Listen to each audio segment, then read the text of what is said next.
Good morning, everyone, and thank you very much for joining me for Sunday Forum at St. Luke's Church. I'm Ed Bacon, the interim rector of St. Luke's in downtown Atlanta, and I am absolutely thrilled and honored to have this conversation today with Professor Woody Register of Sewanee, the University of the South. And let me just say a really quick word about why I wanted to have this conversation. Last month, several of us were absolutely intellectually, spiritually, and morally arrested by this amazing statement that the board of the Board of Trustees of Sewanee released about changing the story of the University of the South from the story where the University of the South was a promoter of the Confederacy and of enslaving human beings and the lost cause that followed that, to a new story that is what I would call a story of following Jesus in the 21st century. But that's what we're going to unpack. But first, I simply want to welcome the professor of history, the American History Department, and the director of the Roberson Project at the University of the South, Professor Woody Register. Woody, thank you and welcome. Thank you, Ed. It's great to be here. I am honored as well. I'm just stunned. I'm so grateful. So Woody, if you don't mind, will you tell us a little bit about your own story? I know that you're a child of Alabama near Montgomery, and tell us how and a Southern Baptist, and how that young man got to Sewanee and then went to Brown and then came back to Sewanee. If you'd just tell us that story. Sure. In some ways, it makes perfect sense that I ended up at Sewanee. In other ways, it doesn't. I guess I ended up there back in 1976. That will give you some idea of the long history we're talking about here. From Evergreen, Alabama, a small town 70 miles south of Montgomery. And in a way, I followed in the footsteps of some other young men who had come to Sewanee from my hometown. I think that after me, however, there's been no one from my hometown. So I pretty much dried up the supply there. But when I visited Sewanee back in the mid '70s, it seemed like the most collegiate place that I visited. I was looking for a small college to attend, and it just seemed kind of the ideal representative of what I thought a college should be and look like in my mind. But I wasn't really well prepared for what I would discover there, and the rapid education I got on many fronts.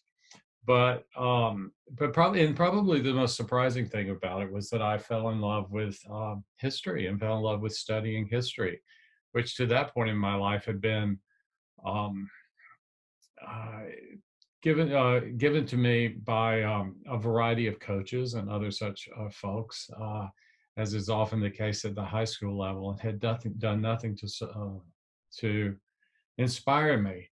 But for my very first day in class, back in 1976, in my very first history class, um, I was turned on to the kind of critical edge in thinking about the present as well as the past that history offered, more so than any field of study that I encountered at the college level. And that's what I pursued. And it made me decide to become a history professor, which there's no precedent for that in my family at all. And surprised my parents a great deal, let us say. But it turned out well for me. I ended up going to Brown after a hiatus as a newspaper reporter. And then after Brown, although I had no intention of ending up back at Sewanee, somehow fate brought me here. And I've been here since 1992, Wow. teaching U.S. history. Yeah. So, Woody, before we go on, I simply want to put an asterisk by the phrase critical edge, mhm. and maybe invoke that later in our conversation. Um, uh, I, I think that that is an intrinsically important value for someone to have in their thinking, is to simply bring a critical edge. And as a priest, I would quickly add, and also a robust faith and a contemplative attitude also. So I'm not talking about the critical edge to the exclusion of those other things, but it is just so important, it seems to me, to live with a critical edge in life about everything. And it just seems to me that this project we're going to now talk about is an embodiment of having a critical edge, not only for a thinker like you, a teacher like you, but also an institution like the University of the South. And let me just asterisk that for right now. And feel free to come back to that whenever you want. But now as we continue to lay the foundation for our conversation, if you don't mind, please now talk about the story of the Roberson Project and what gave rise to that, and what your role has been, and how it has brought us to this Board of Regents statement. Well, the Roberson Project has a number of deep roots, personal as well as institutional. On the personal side, I started teaching at Sewanee in 1992. And over the next decade or more, I have become increasingly uncomfortable and unsatisfied by the way in which the institution told the story of its origins and early history. And this was something that I compensated for in my classes by introducing material about Sewanee, especially about Sewanee and the slave trade, that was not part of a story that we were telling in general. But mostly I thought that, that was all I needed to do, complain that we didn't do more, and then do what I could do in my own classes. Um, as I mentioned earlier, and you noted, I went to graduate school in history at Brown, and Brown University in 2003, under its new president and the first African American president of one of the Ivy League institutions, Ruth Simmons, launched its own study into Brown's history with slavery. And this was the first of its kind, that any institution had taken this on at that level. And so I was following that from a 1,500-mile distance down in Sewanee, and kept saying, well, why aren't we doing this?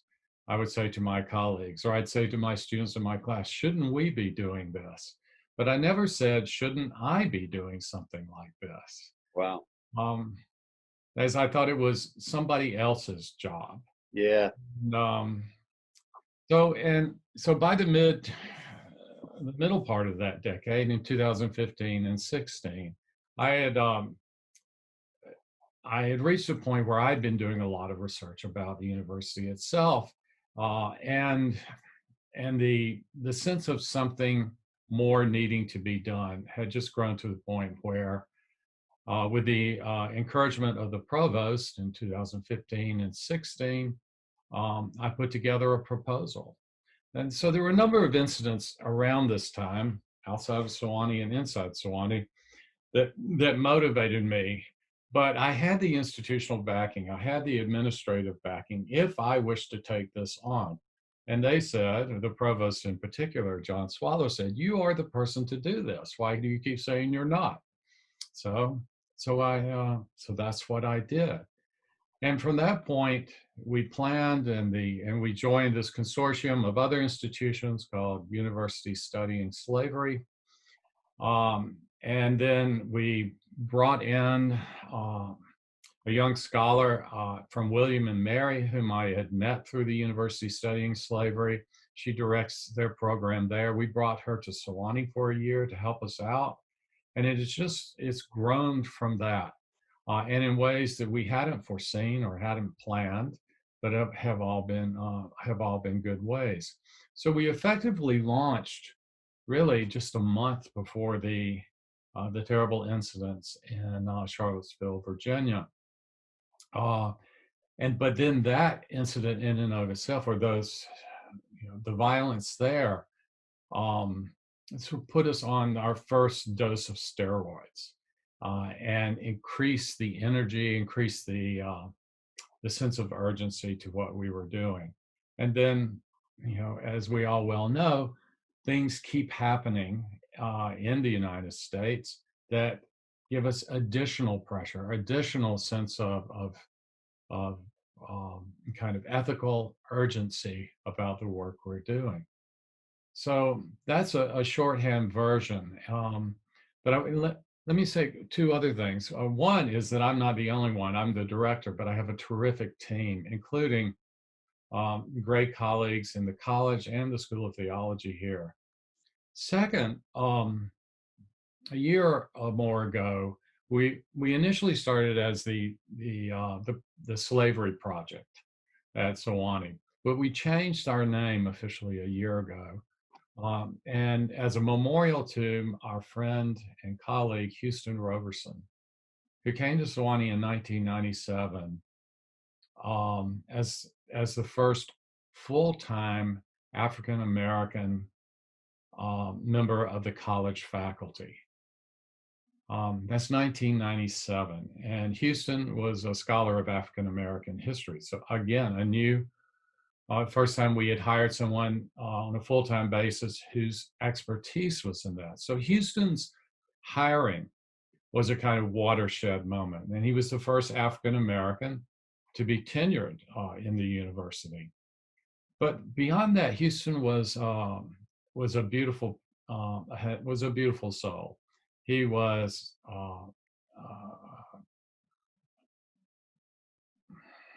a great inspiration and a great shaper of the campus climate here.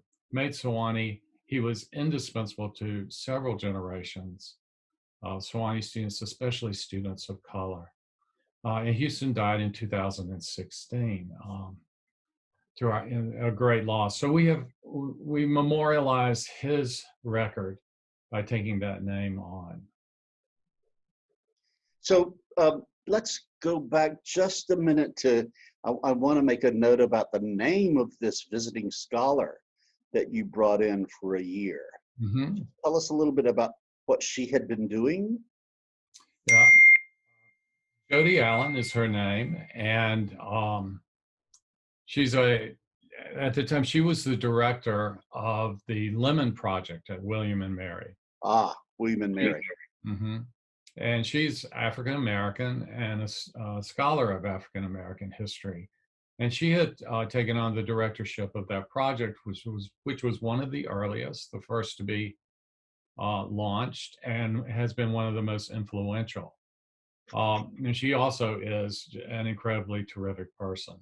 And she came and spent a year at Sewanee, taught courses, and worked with us to give us the benefit of her experience. And her influence was immeasurable. Got it. So, thank you very much. On the journey, now I'm just assuming that in 2016, when Professor Roberson died, that the Slavery Project, as it was then known, really had matured, so that some things had kind of become established in the retelling of the story. And you knew that you all were going to now do something with even greater significance. Maybe you even had this kind of foreseeing that some kind of statement would be coming, like the statement of the Board of Regents. Am I assuming that, or am I projecting? Well, I think, it's the journey from then to now has been a steady one, but I'm not sure that we foresaw this kind of statement occurring at this time.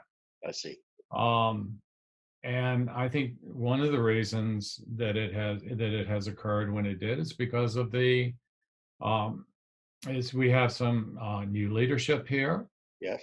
But I think even more important is because of the racist violence Right. of the last. I mean, count back how many months? 8 months, nine Right. months. Um, that intensified our sense of this being the time to do this. Yeah. Can't speak for the regents, but that's certainly how I felt. I will say one thing about Houston Roberson. Houston published the first essay about the first work of any kind about Sewanee's history from an African American perspective. And this was in 2008. The history of Sewanee has always been told through uh, the eyes of white people, through the experiences of white people, in the voices of white people, with the priorities of Sewanee, of the white people who have come through Sewanee. Um, you read the histories, you would barely know that this community had a population of 200 to 300 African Americans at any point after 1950. You would think it was an all-white community, and our archive preserves this false image. So Houston wrote this essay, which was published as part of the sesquicentennial of the founding of the university, that really I think opened, I don't want to say a can of worms, but it revealed to us the real need, um, the what was really missing from the histories that we had been telling about this university. And it also brought, pardon me for using the phrase again, a kind of critical edge, Mhm. or it sharpened the critical edge that we were bringing to bear on that history. So that inspiration is with us still, also.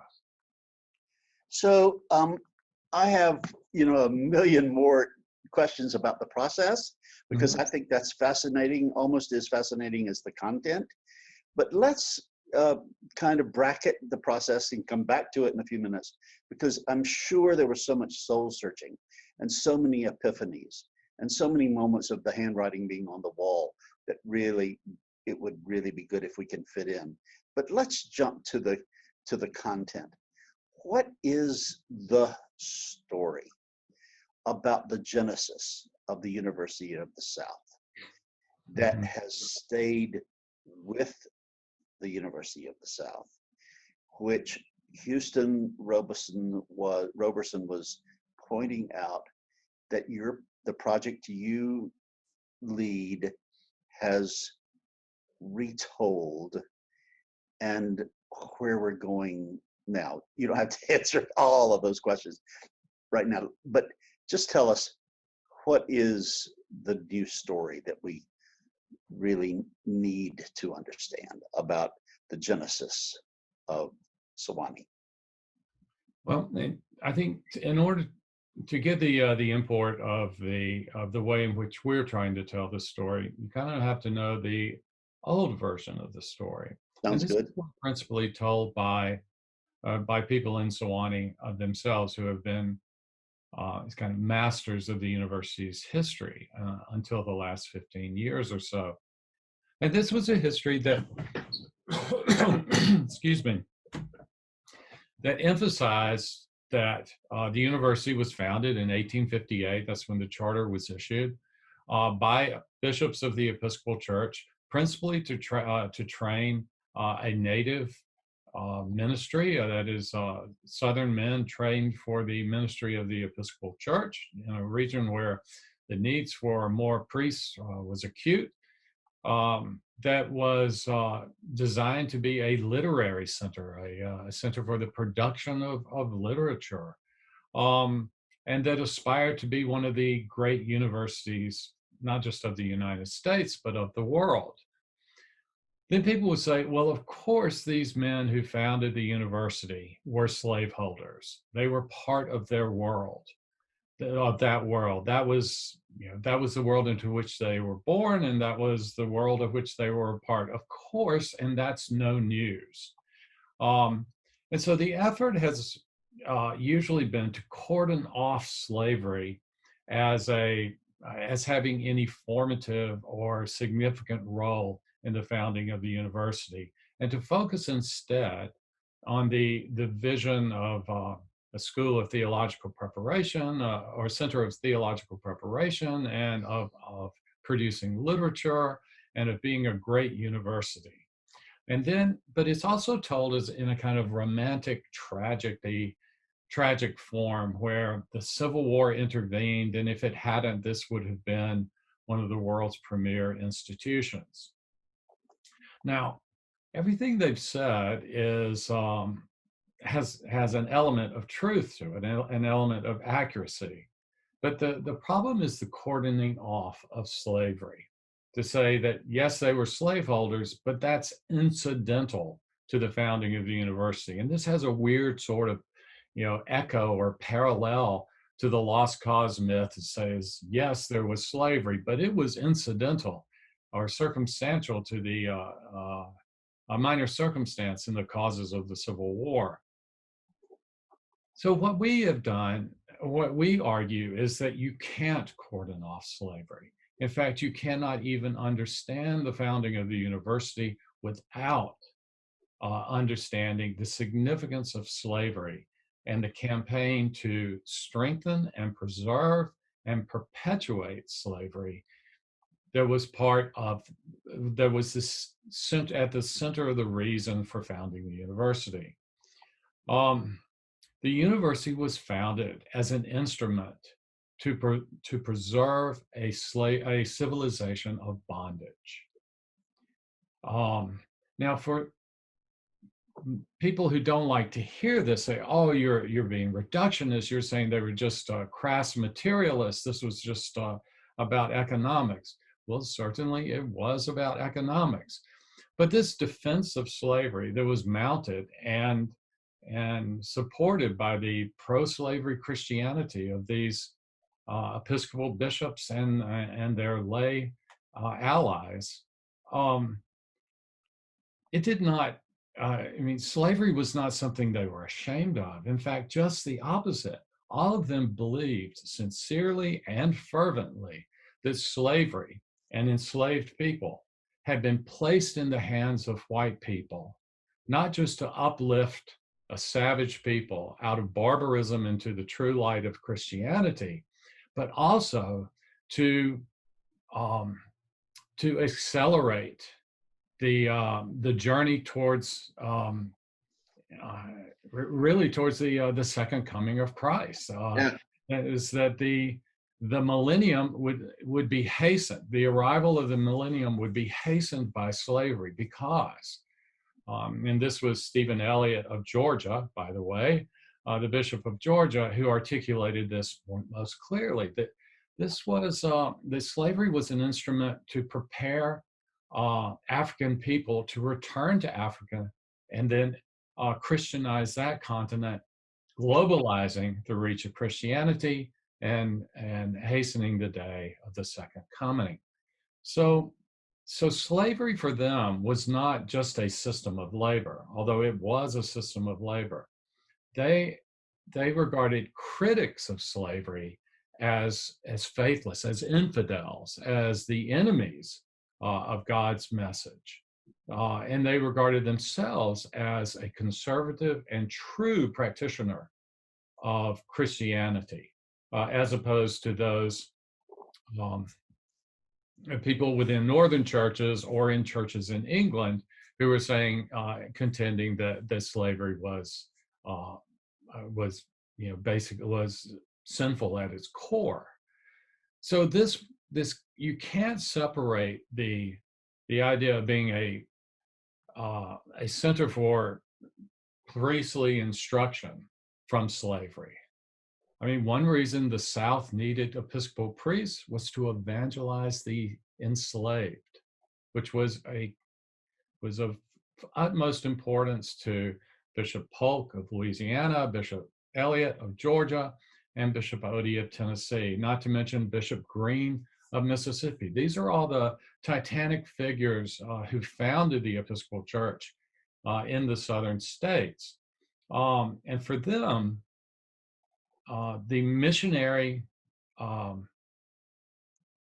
goals of the Episcopal Church to evangelize the enslaved population was of critical importance and one of the chief defenses they offered for the practice of slavery. So go ahead. I was saying, so what we try to do is see the world the way they saw it, not the way we wish they saw it. I mean, people have wished that that slavery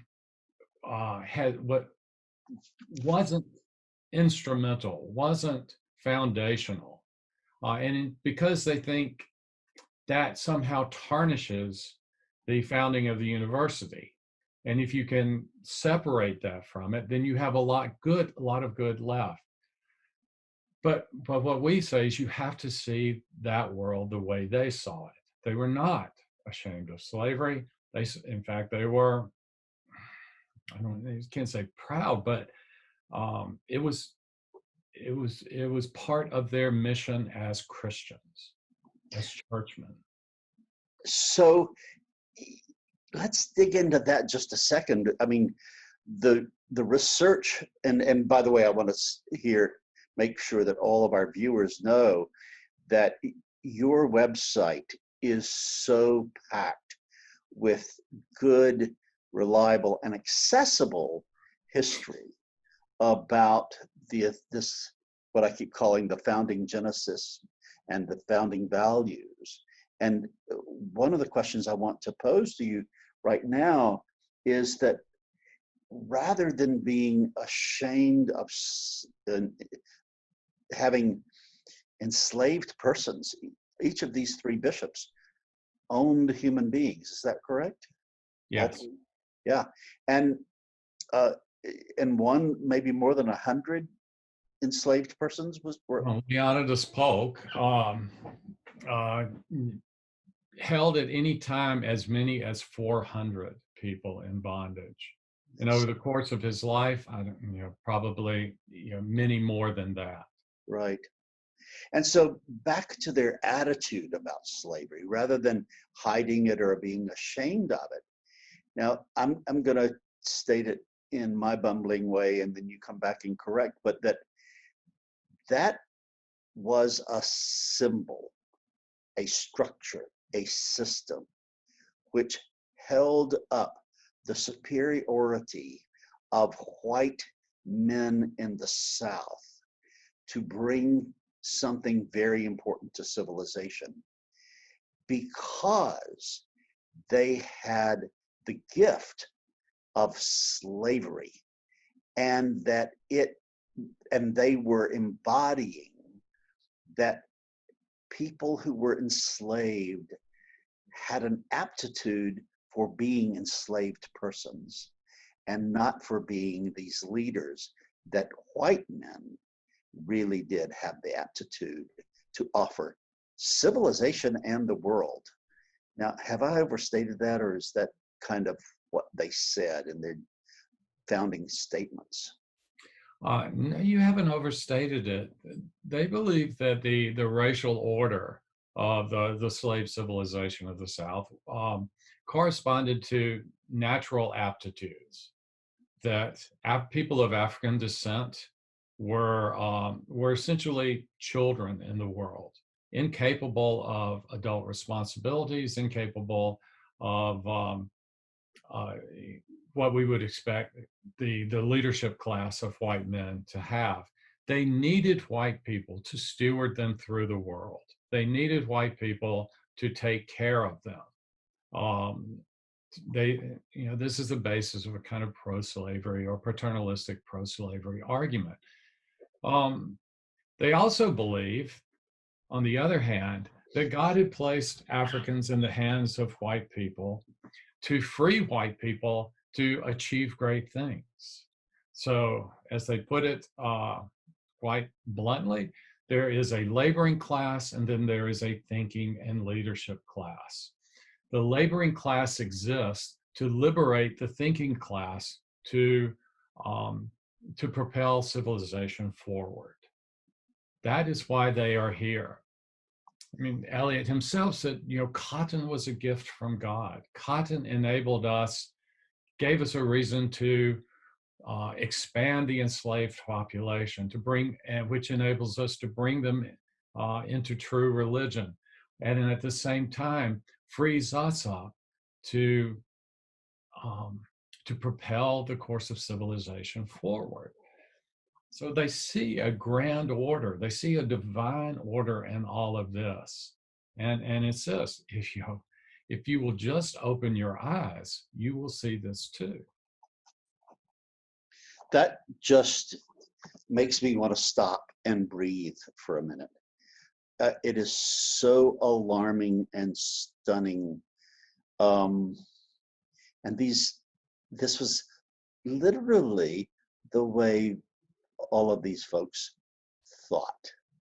And they had a slaveholder Christianity that they had developed around this thesis. Mm-hmm. Now, just to state that gives me pause.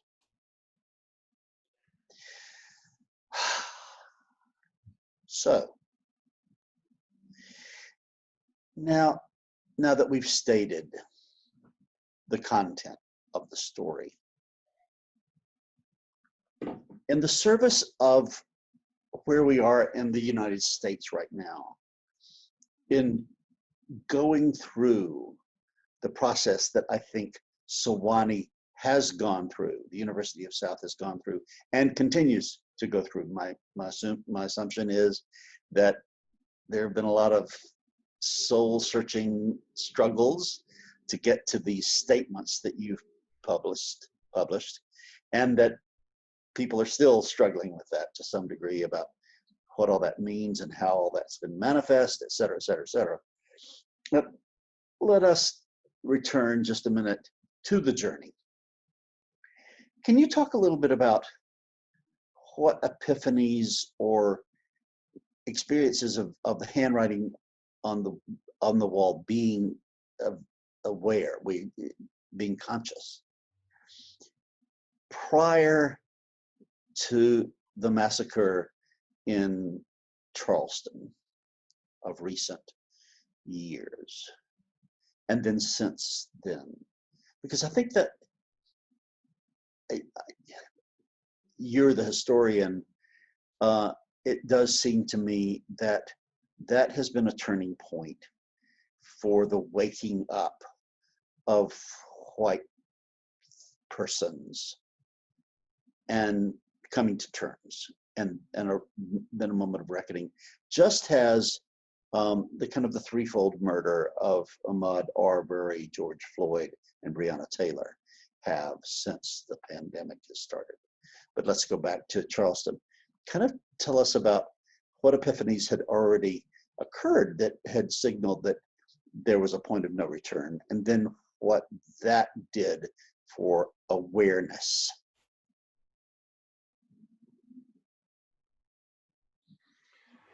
I mean, that question makes sense? I think so. You're asking me what events, larger events outside of Yes, have had an influence or an impact. Now, let me rush to say, Woody, that I may just be imposing my own narrative structure, that it may have been a very different epiphanic journey. There might have been epiphanies that were not related to those. I know you were having your own epiphanies and on and on and on. So please say to me, Ed, that's not exactly the way it kind of developed, it evolved. No, you're absolutely right. And the massacre in Charleston at Mother Emanuel Church was a kind of seismic event for all of us, I think. You see, what I think that one of the most important, maybe the most important outcome of this, of these kinds of incidents, this kind of violence that we are talking about, has been the persistent raising of Black voices. Um, that is that it's not just that uh, these events caused me and or maybe other white people in the United States, certainly not all, but to awaken to something. It's been the way that African American voices have continued to rise in volume, and we have had to listen. And I think become aware of, especially in the case of Sewanee, aware of the way in which privilege can work to the advantage of those of the majority population here at this university. So let me try to explain. So I was very fortunate to be able to visit Mother Emanuel a year after, maybe 2 years after the massacre, and to be taken on a tour by the church historian. And so she took us into, we entered into a very tight, secure door into the basement of the church. And we all gathered in there. And there was, they have I guess, a weekday, once a week day lunch for members of their church community. So there were mostly elderly people gathered around tables, enjoying a home cooked kind of buffet lunch that Sunday. And she brought us into this space, and we're standing there. And then it dawned on us that even as this laughing and joyous event was going on there with the members of the church having lunch, and other things were going on, that this was the site of the massacre. This was where Dylann Roof had killed all of those people, right there in that basement. But there was nothing there to indicate that that was where it had occurred, because the life of the church was ongoing. There had been, so far as we could tell, no effort to memorialize or to section off that as the site of the massacre. The life of the church was going on. And it was that kind of powerful message of love and hope and faith that that stuck with many of us who were, and we were all from Sewanee, many of us who were part of the tour that day. And I think that that message has been influential to me and to some of my colleagues here, that you can do this work in a spirit of love and hope. That we're not trying to prosecute the university. We're not trying to send the university into timeout for its past transgressions. We're doing so as a labor of love and hope, because what this institution has meant for all of us, and this includes people who are part of this community and have never studied here or had a degree from here. We love this community, and we have hope for it to be better. And for me, that's been the most powerful message of the Black Lives Matter movement. Yes, there is a lot of anger, but there's also within it a tremendous message of hope. A year ago, I went to an event, a kind of, it was during Black History Month, a service at a Black church near Sewanee, down, as we say, down in the valley, and was invited to be a part of this service. And so the crowd at this church, many of whom have connections to Sewanee. It was a large crowd, but it was mostly, I would say, people in my age group or older. And yet everyone there, even though we're talking about just all of us are just regular Middle Tennessee folks in the small town of Cowan, packing this church for this event, but all in the graying set. And everyone is wearing Black Lives Matter wristbands. This is the message, right? This is that Black Lives Matter is really rooted in a kind of shared American experience, a shared American history. It's not some outside force. It's not some version of alien communism come in. It was right there among us regular Middle Tennessee folks gathered in this church. And for me, this too has been a way in which these events that occur in other places, Atlanta and South Georgia are not that far away, have been brought home to the work that we do. So I apologize for that long-winded answer, and I could go on with other examples like this, but this is, I think, these messages have inspired us, have uplifted us as we've been trying to do this difficult work of investigating our institution's history. And this is up well into the 20th century. It really is up to the present. But doing so in a spirit of love and of hope for hope for healing and hope for reconciliation. Very powerful, Woody. I really appreciate your doing what you've just done. I do want to do another asterisk, and you've sufficiently returned us to this notion of the critical edge, because I really do think that health depends on our being able to be self-critical on our personal level, but also our institutional, cultural levels, which you and the Roberson Project and the Board of Regents are embodying. But there's another asterisk I want to just note, and this was your phrase, that the massacre at Mother Emanuel in Charleston was a revelation of the way privilege actually works. And that that could be a subtitle of what you've been talking about in terms of the Roberson Project, that you've been unearthing what the story can be made by privilege.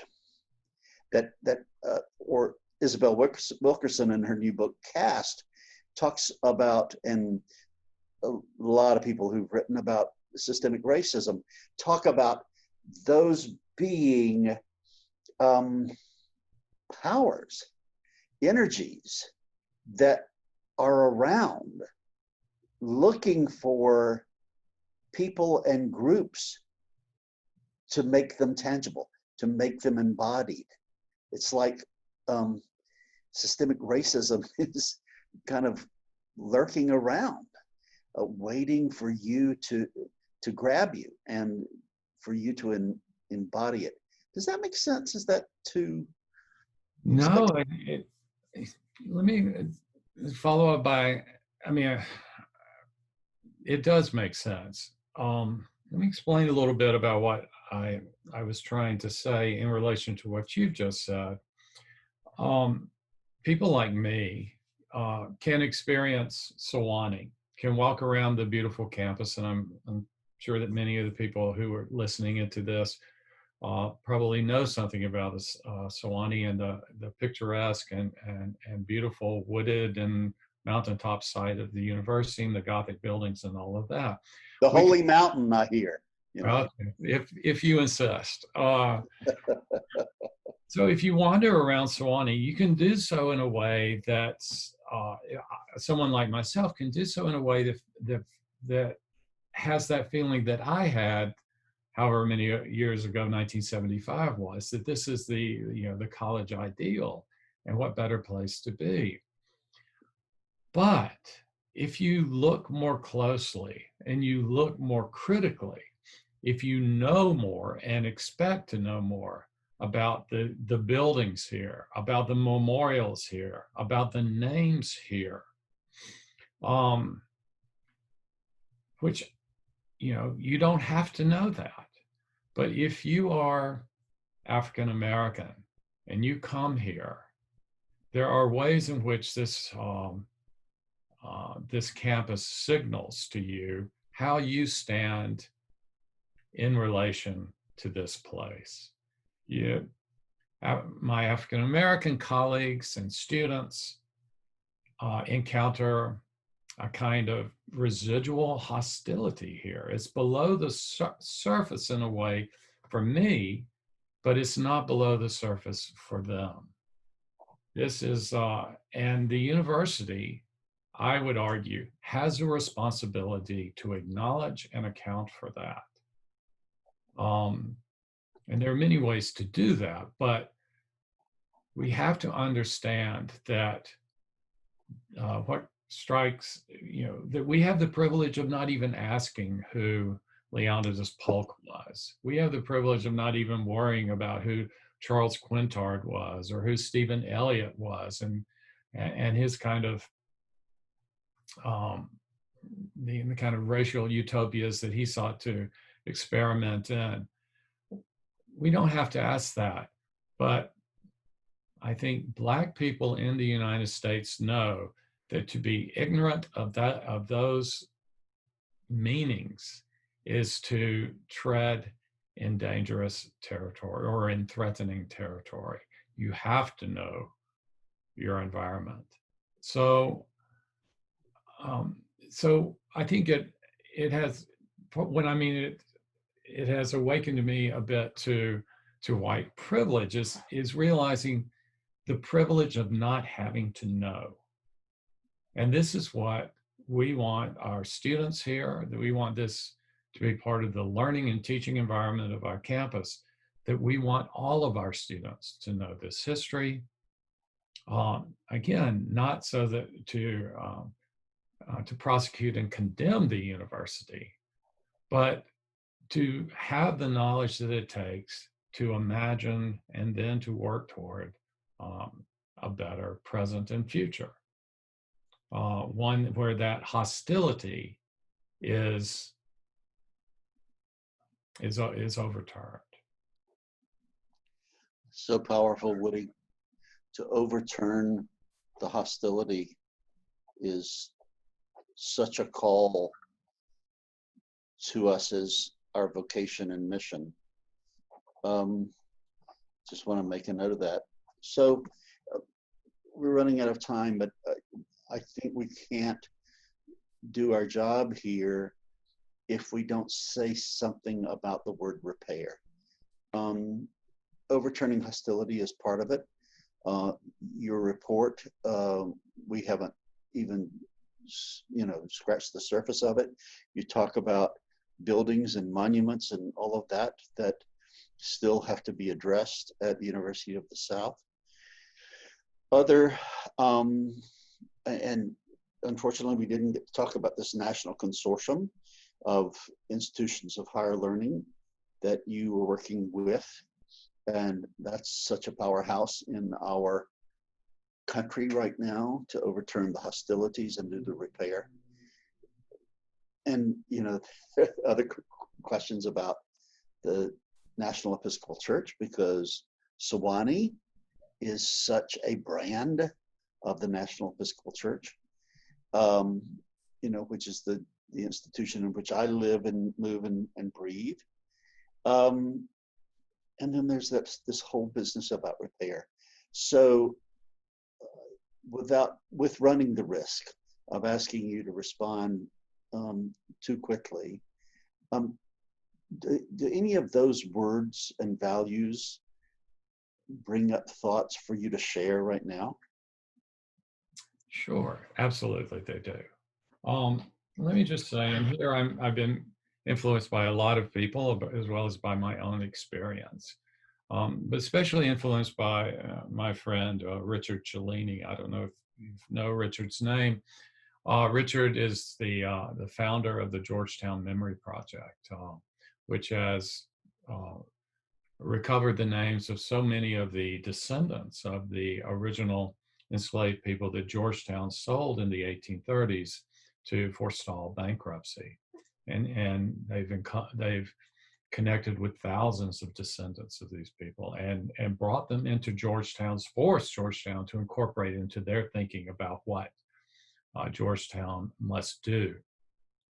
So Richard's been a profound influence this way. And one of the things he says is that if you focus on changing the names of buildings, if you focus on even something like giving, scholarships or whatever, you're really, in a sense, doing ethical navel gazing here. You're focusing on your own campus, but the picture is really bigger than that. It's much bigger than that. And none of that constitutes any impact on the harm that has been caused over generations by slavery's legacies of white suppression and racist violence, and legal and other forms of oppression.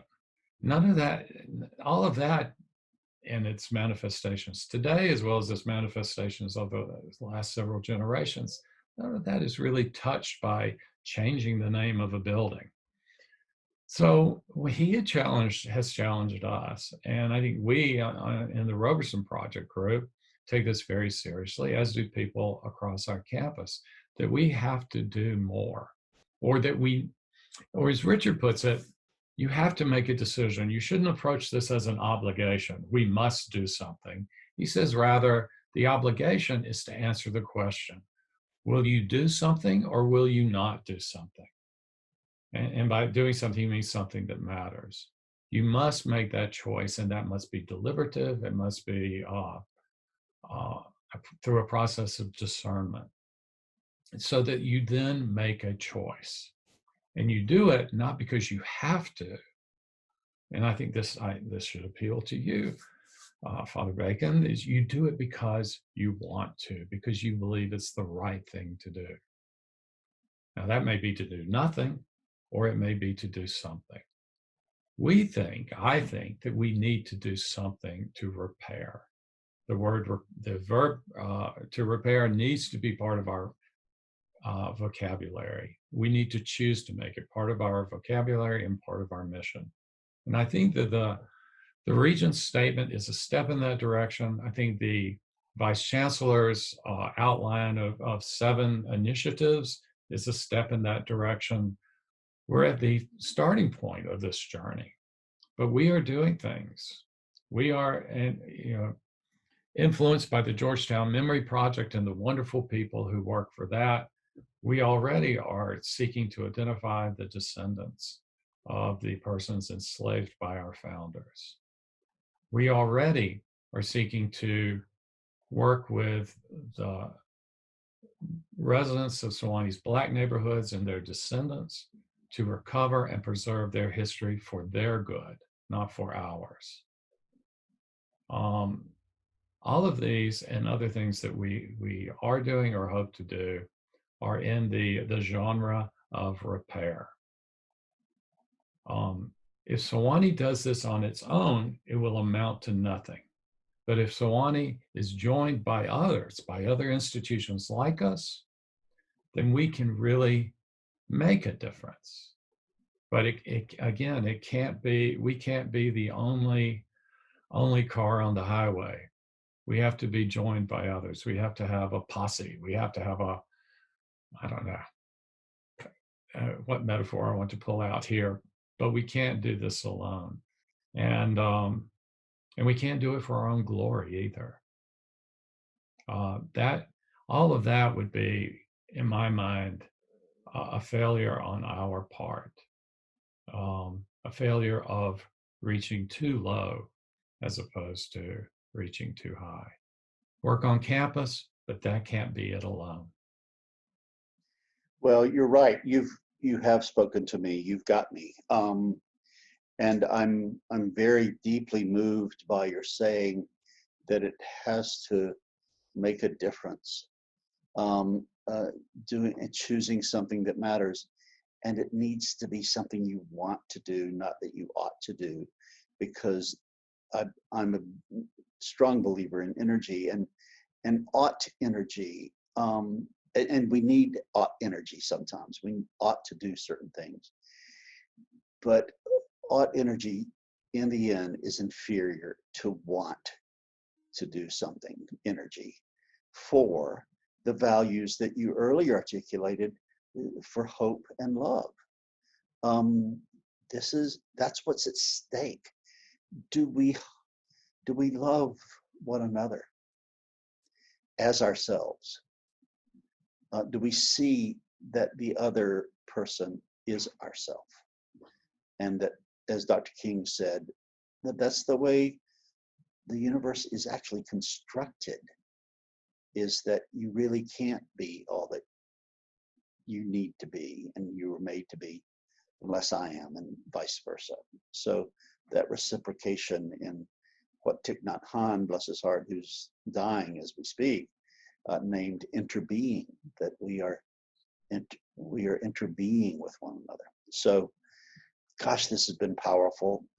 We could go on, and we may have opportunities to do that. But my words are thank you and bless you. It is really an honor to have spent this time with you, and thank you and bless you for your ongoing work. Well, it's been my pleasure and honor, and I certainly thank you for what you said. But I would still say, lucky for me, lucky for Sewanee, I am part of a large group of committed people, students, faculty, everyone. I hear you and really appreciate your bow to the power of community instead of individualistically doing this work. It does take a posse. It does take a community.